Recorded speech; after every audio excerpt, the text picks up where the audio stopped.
Assalamualaikum warahmatullahi wabarakatuh. Perkenalkan, nama saya Eni Fatmawati. Saya dari kelas TBI 1 dari kelompok 5. Di sini saya akan menjelaskan tentang hakikat peserta didik.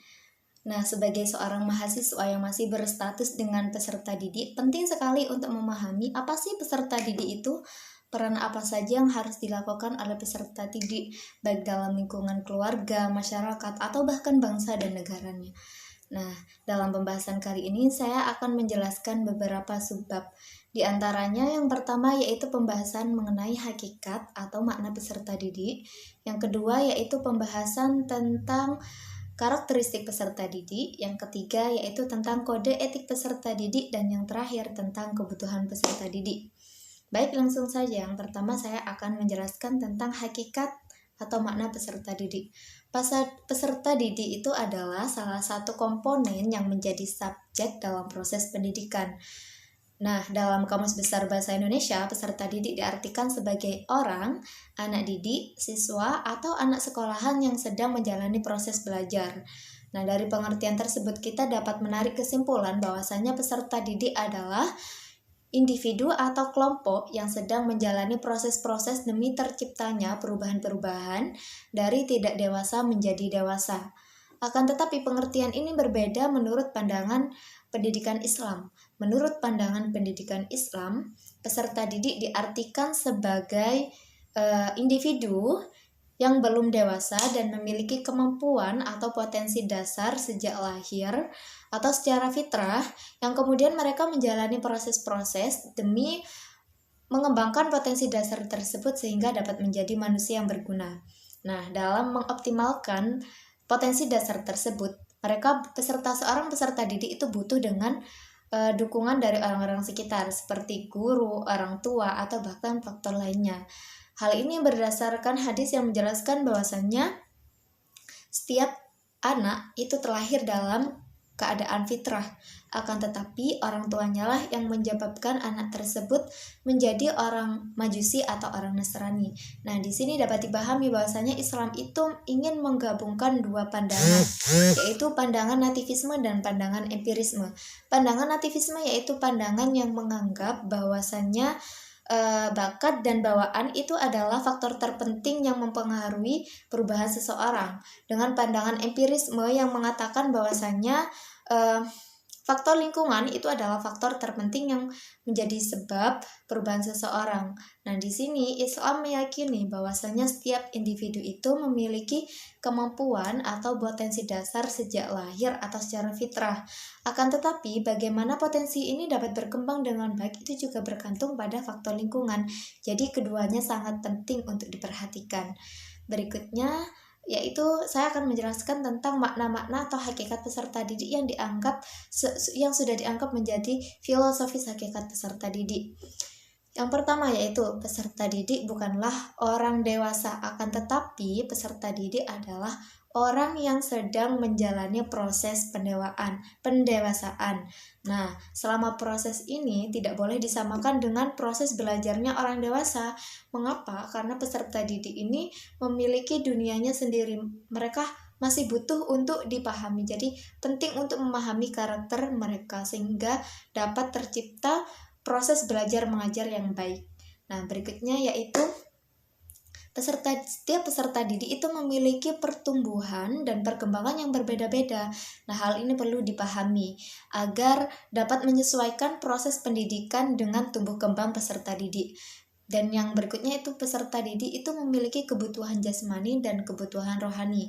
Kebutuhan jasmani sebagaimana butuh asupan yang bergizi, energi yang bergizi, butuh makan, minum, olahraga agar dapat menjaga kebugaran tubuh. Karena jika peserta didik menjalani proses belajar mengajar tidak dalam keadaan fit, maka dapat mengganggu aktivitas mereka tidak dapat berpikir dengan baik. Nah, ada juga kebutuhan rohani. Nah, kebutuhan rohani ini berkaitan dengan daya akal dan daya rasa. Lebih lengkapnya ikuti terus video ini ya, nanti akan dijelaskan di akhir, yaitu tentang sebab tentang kebutuhan peserta didik. Dan yang terakhir yaitu peserta didik merupakan makhluk Allah yang memiliki perbedaan individu atau individual differences. Nah, perbedaan ini perlu dipahami agar tidak menjatuhkan salah satu pihak atau kelompok. Berikutnya saya akan menjelaskan tentang sebutan bagi peserta didik. Nah, di Indonesia ini sebutan peserta didik ini sangat banyak sekali. Di antaranya yang pertama yaitu murid. Nah, istilah murid ini dikenalkan pertama kali oleh seorang filsuf. Murid ini bisa diartikan sebagai orang yang sedang menjalani proses belajar, orang yang sedang menyucikan dirinya, atau orang yang sedang berproses menuju kepada Tuhannya. Ada juga sebutan anak didik. Nah, sebutan anak didik ini digunakan oleh seorang guru sebagai bentuk kasih sayang seorang guru kepada peserta didik layaknya anak kandung mereka. Berikutnya yaitu penjelasan tentang sebutan santri. Pada umumnya, sebutan santri ini digunakan bagi peserta didik yang tinggal di lingkungan pesantren. Akan tetapi ada juga yang mengatakan bahwasanya sebutan santri ini bisa digunakan oleh siapa saja bagi mereka yang sudah menjalani atau mendalami ilmu agama dan mengamalkannya. Jadi, bagi siapa saja yang sudah mengalami atau menjalani proses belajar ilmu agama, kemudian dia mengamalkannya, maka orang tersebut dapat disebut dengan santri.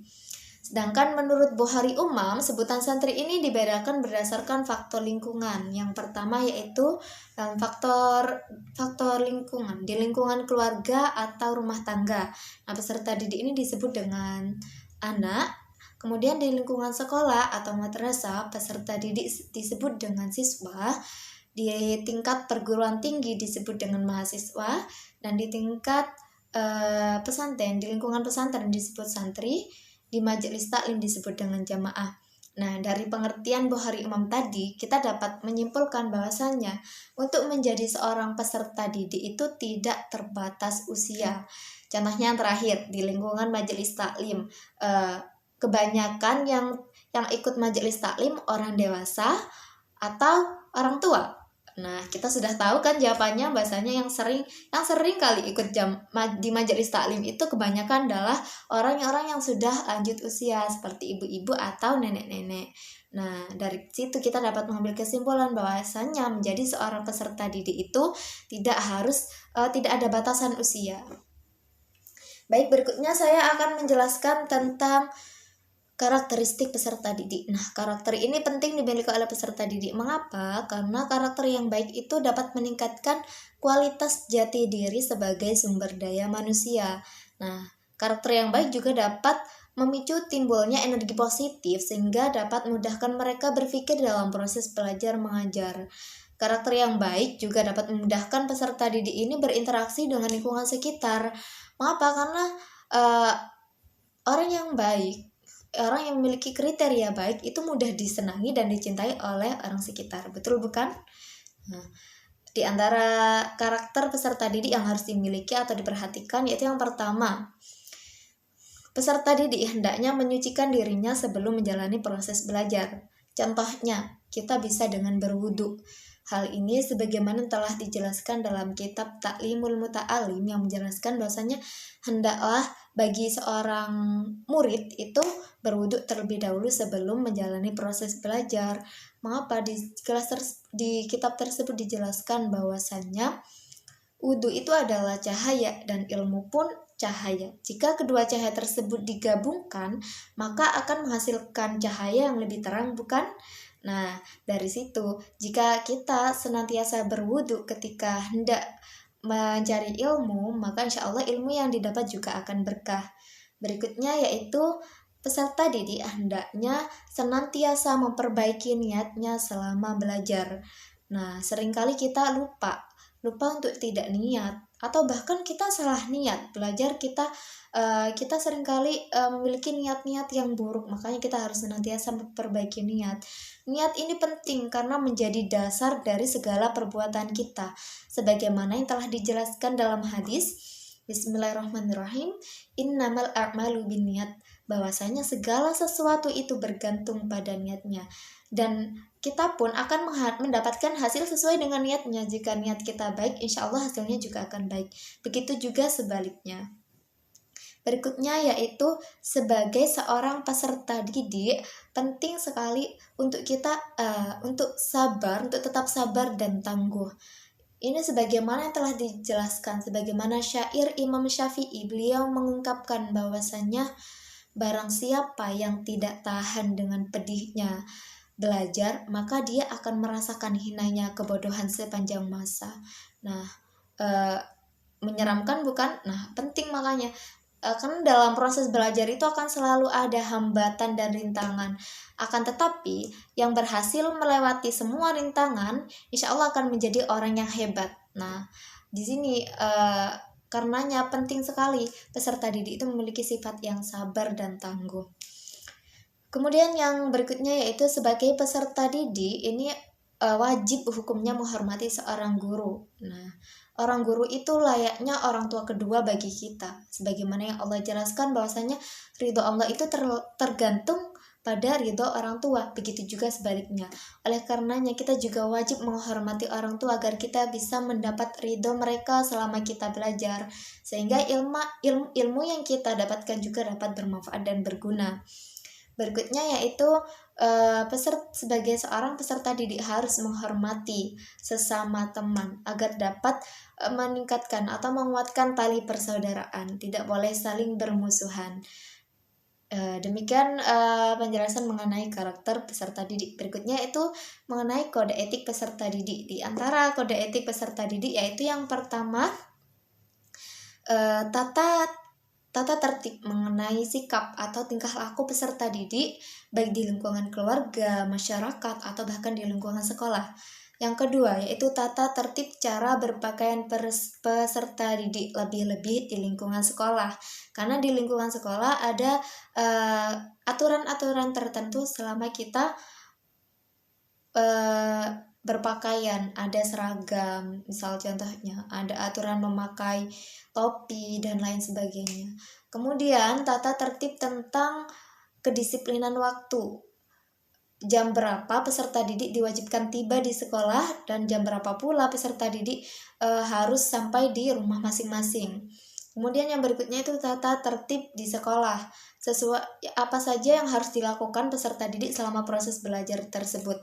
Nah, ini berkaitan dengan instansi atau lembaga masing-masing sekolah. Karena setiap sekolah itu memiliki peraturan yang berbeda-beda demi meningkatkan kualitas peserta didiknya. Nah, yang berikutnya itu tata tertib tentang hubungan peserta didik dengan kepala sekolah, orang tua, guru, teman sebaya, senior, junior, atau bahkan pada tamu yang datang berkunjung ke sekolah.